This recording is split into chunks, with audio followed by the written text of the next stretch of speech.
Hey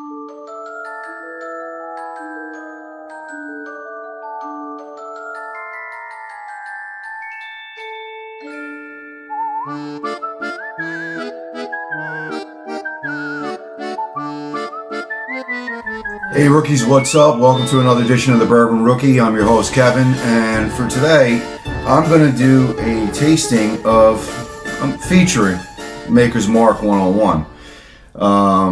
Didn't know where I wanted to go with this. I was walking through my local liquor store and I was looking for my daily sipper here, and I happened to stumble across this, and for them this was a new addition. And I haven't had Maker's Mark in quite a while. Maker's Mark for me was one of those whiskeys that basically got me started into drinking whiskey, as very many things when you're getting into something, you go by a name brand.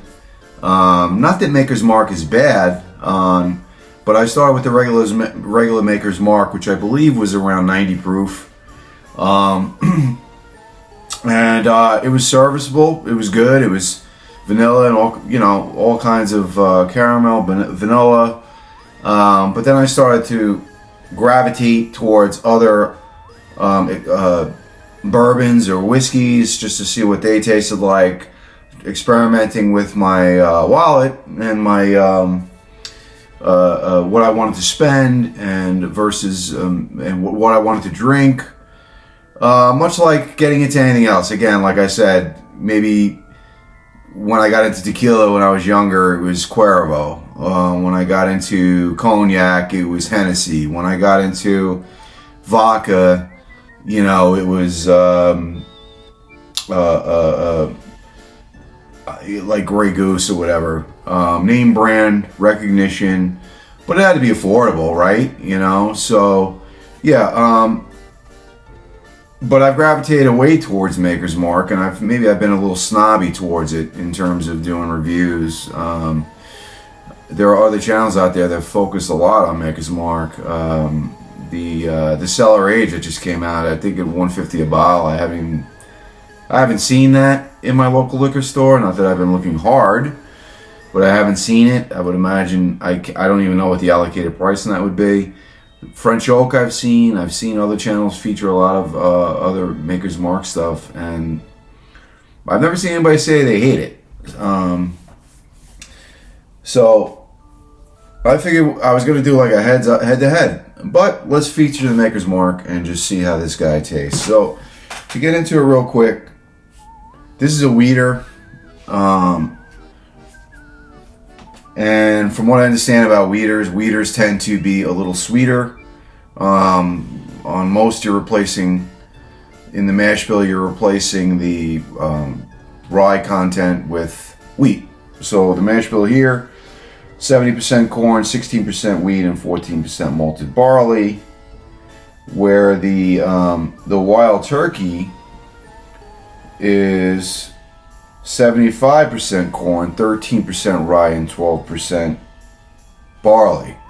So I wasn't sure if a head-to-head would be good, considering it's a wheater, but there aren't also a lot of 101s out there. Now I'm not too sure if this was Maker's Mark's way of kind of diving at the Wild Turkey 101, but we're gonna see, and we're gonna see where this lies. Maybe if it's gonna knock it out of the park. Now this is 750 milliliters for, I think I got it for $40. Nice little presentation with the box. This is a full liter for still $29.99 at my local shop. One thing I always liked about Maker's was the cool copyrighted wax thing that they do with the lid, and it makes for an easy open, as opposed to sometimes getting this thing open. You gotta crack the plastic, you gotta open it right, and then you gotta peel off that seal. It's not the worst thing in the world, but it can be a pain in the tush. Oh, and the other thing, I'm not a fan of the screw top, but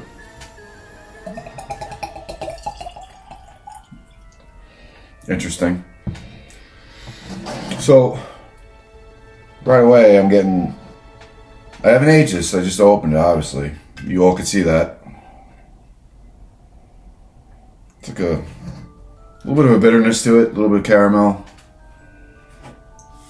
It's supposed to be everything you get in a 90 proof, just amped up with the extra 11 proof. This is a little bit more of a grape note. I'm getting a lot more of the barrel at the 101 on this. Nice baking spices, I guess. It's a little bit more, yeah, wouldn't say bready, but with the grape note, I'm getting a little bit more of a basement. I don't want to influence my palate because I was going to read off the tasting notes on this, but let's see how I do.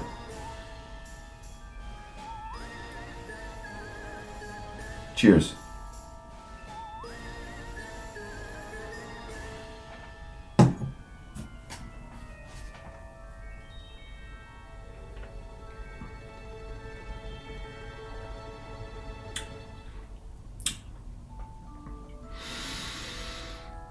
Wow. So I'm getting that fruit. I'm getting a little bit of a fruit note. For me, it's grape. For somebody else, it could be strawberry. But I'm getting more of a fruit. I'm getting a little bit of you know when guys say a wet basement or a dank basement, there's some type of a taste. I'm getting more of that barrel. I'm getting more of the barrel note on this.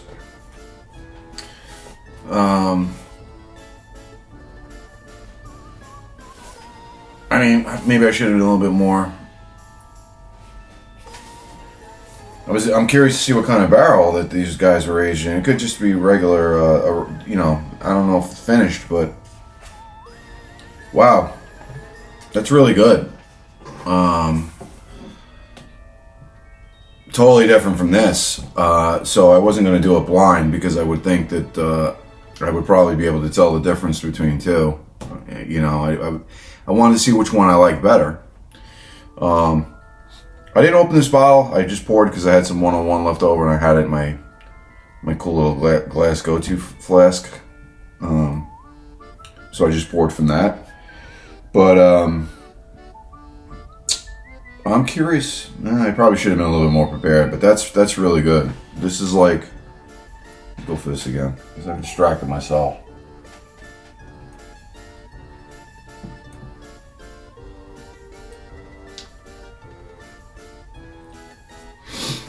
I mean, it's got some good oils on there.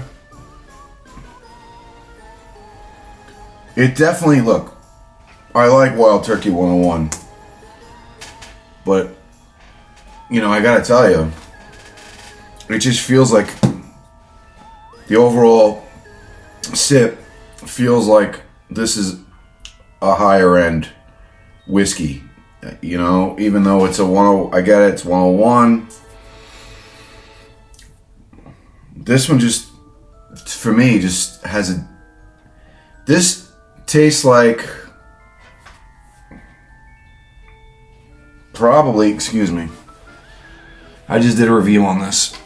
This Old Elk is a wheater as well. This is 116 proof. And it's about 70, I forget, it was 70 or 80 bucks I paid for it. This was fantastic.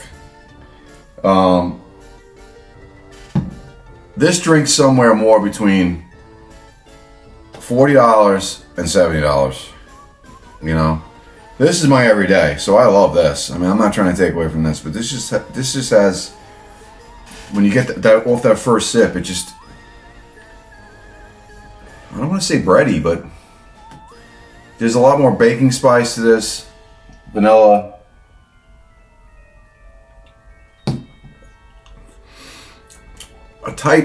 A little bit of a bite, but it's not overwhelming.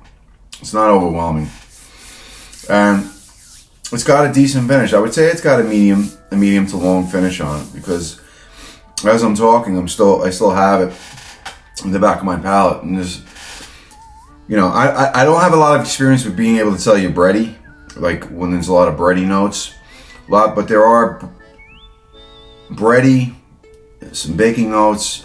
But there's a beautiful floral note to this that is really distinguishable and makes it makes it drink like a higher end bourbon than a $40 101. So let me just break down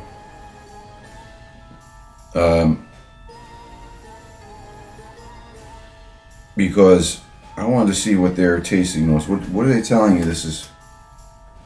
I mean, on the side it says caramel, vanilla, and fruit. Aroma: ripe fruit with bold spice on the nose. Taste: rich, creamy, and soft with spice, fruit, and caramel. Finish: mellow, creamy, mid-palate finish that pleasantly lingers. I gotta be honest, I actually kind of admire, I actually like those tasting notes because it's simple. It leaves it open with no influence. Pretty easy to get all that, especially if you're if you're somebody that's new into drinking whiskey or bourbons. It's pretty much a dead-on thing. You're not getting anything crazy. I've read some descriptions on some of these things, on some of these whiskeys that just and I'm like, where are they getting these aromas and these notes, these tasting notes? I just don't get it. Like leather. Where are you getting leather? I mean, I kind of get the dank basement, the old books, the dank basement thing, just based on, I guess, the different types of barrels or the different types of oaks or the woods in the barrels and the aging. I can kind of get that, you know. What was Woodinville? I had Woodinville whiskey. I did a review on Woodinville, and you know, the description on the Woodinville was that they age a lot of their whiskeys outdoors, in like the woods and you know, different areas in Washington by like. So if you're, you know, not that I'm saying it's the barrels are outdoors, but that's what it's kind of reminiscent of, right? Like you buy a creek or something like that, and you run across an old wood barrel that's broken, and you kind of get like those older, like old wood. I get that, but like leather and earth out of a whiskey, I don't get. Or different spices, clove, I can kind of understand. But anyway, I digress. Let's get into this guy. Now again, the only difference in this,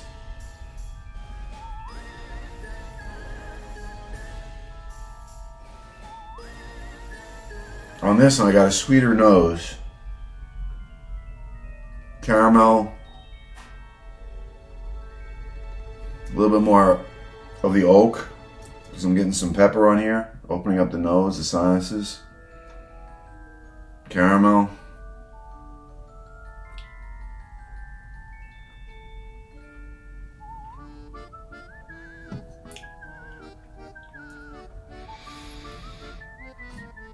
Again, the oils on this guy are pretty good too. This is just two different experiences because this is a wheat. Now I always heard, and from other channels I've watched, I always thought that the wheaters are supposed to be sweeter. But I'm not getting on this.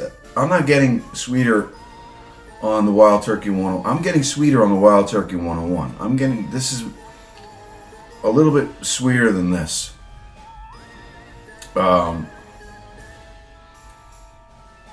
It's a lot more sweet. This, where I feel like this is a little bit more bold, and a little bit fruitier. This is more fruitier, breadier. This is just more sweet, more on the caramel and vanilla notes.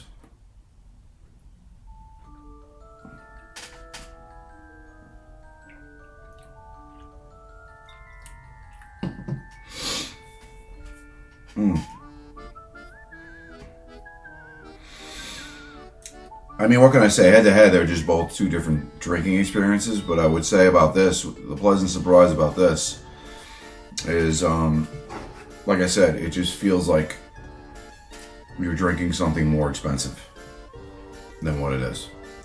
I know there's a $10 difference, and you're getting a lot less. You're getting half the amount of alcohol of the booze. Not about necessarily which is the better value, because that would be obvious, but in head to head they don't really match up well, because they're both high quality. But in terms of just sitting down, and the overall value on that is just as good, because what I'm trying to point out is it drinks a lot more eloquently and a lot more expensive. So for me, you got your everydayer, but for me, man, for $40.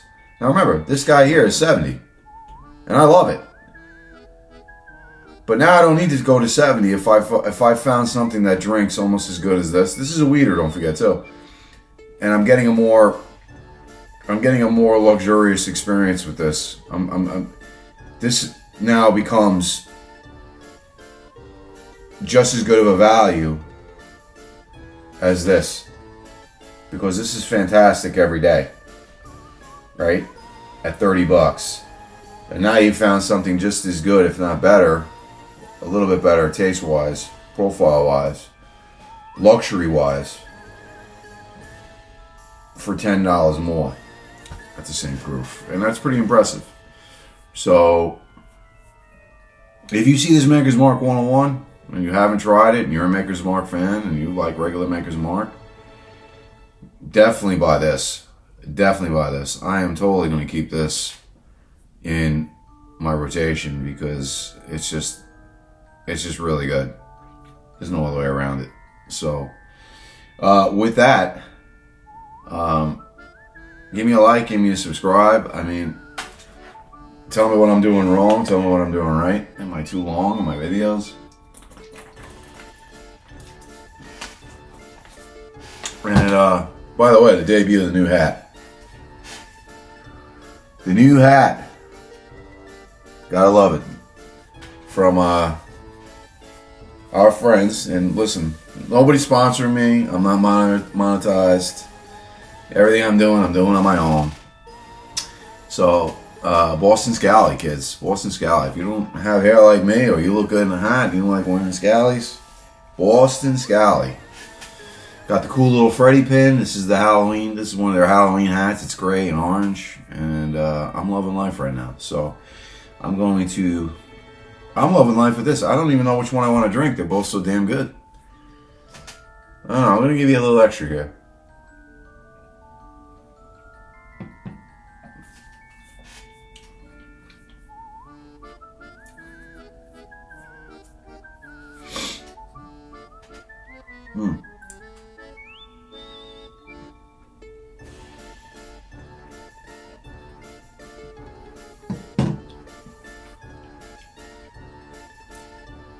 All right. There's your head-to-head. This is a little bit more subtle. Now remember, they're both 1-1. More subtle. Grape notes. Strawberry notes. A little bit more dank.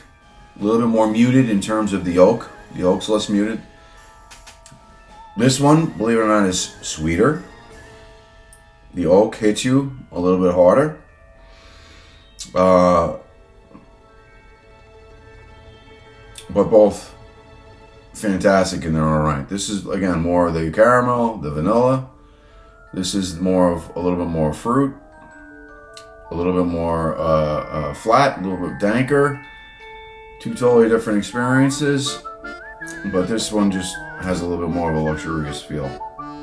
So, with that, I'm out of here. Like, subscribe. We'll see you on the next one, kids. Have a good one.